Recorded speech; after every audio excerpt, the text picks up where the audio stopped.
Hi, welcome back. I'm Glenn. Today we're drawing the Minecraft creeper. You're going to love seeing just how easy this is to draw. And we start off with the good old basic splat cube.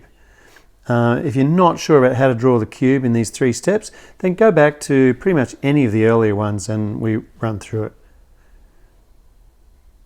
So we're starting off with a cube and we're going to be drawing a few other shapes as well.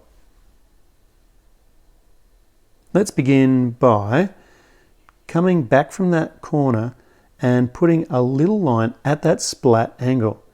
Halfway along that edge, put a second one. Now I'm going to join those two. Make sure you keep the splat straight up and down pretty much to get those angles right. All right, I'm going to drop down now 1 whole length of the side plus a half. You can adjust any of these sizes to suit yourself, of course. And that's my new starting point, the bottom of that line. So I'm going to draw 1 whole length out there. Probably should go a bit further than a length. And then half on the left splat angle, which really is called isometric, 30-degree lines. So let's join those together. And the far edge comes straight up. Like I said, I probably should have gone a little bit further out and then up, but I think I can get away with it. All right, I'm putting a line, a little mark, halfway on that line. That's going to be the center of the legs. With the splat upside down, I'm going to come out that way. So the angles are still the same. It's your preference whether you want to use it up like that or upside down. So now I'm drawing a square, or the top of a square, but it's a bit smaller than your average cube. I'm going to drop down now, but because I'm dropping down further, then it becomes like a square prism.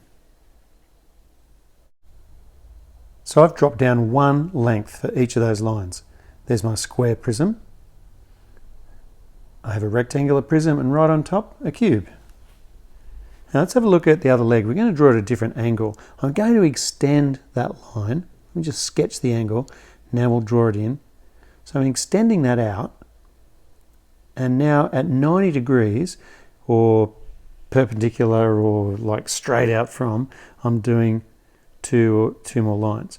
I'm copying that angle and drawing the bottom of the leg. Again, that leg should probably be a little bit longer looking at it now.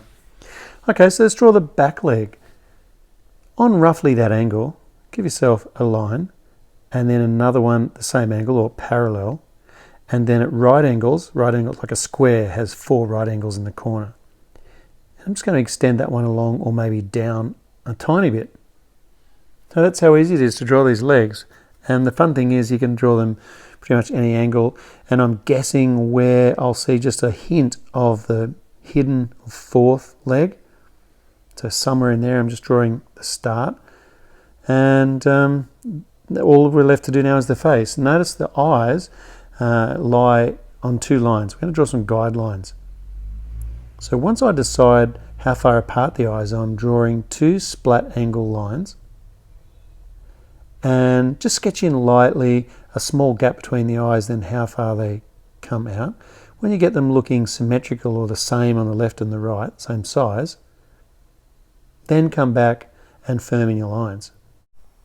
Great, while we're drawing the face there, let me just make sure that everyone understands why we draw these lines on an angle. Every line on that face is either straight up and down, vertical, or it's at that right splat angle. Now, if you're looking straight on at the face of the creeper, all of those lines would be parallel with the ground. So I know it looks like they're going back on an angle. Why do we draw them at a funny angle? Anything that goes back on that angle really represents a line that is flat to the ground or parallel to the ground. The reason it is on a slope is because we are looking at the corner of the cube. So that's why they slope away on the left and the right. I hope that makes sense to you. So we've finished the face there and we'll just firm in those lines. The next thing I'm going to do is to take away the sharp corners on the splat. When you're drawing the original cube, you don't need to draw all the way to the edges, like at the very top right there, because often a lot of products you take the really sharp corners off. now that I've taken the sharp corners off, I'm using a rule to connect those little arcs that I put in, little curves. Almost finished. I'm getting excited. I think this is looking really good. Let's compare it to the original model. Pretty spot on, I'd say. I need to render that and make it look 3D. So I'm using an art marker. I put some color right through it, come back, choose one side and darken in with a second coat one of those sides. And then I've cut it out and with a little bit of paste, I've put it onto some white paper. So there is my finished Minecraft creeper. I hope you have a go at this and send in some results. Oh, don't forget to like and subscribe. Thanks very much. Bye.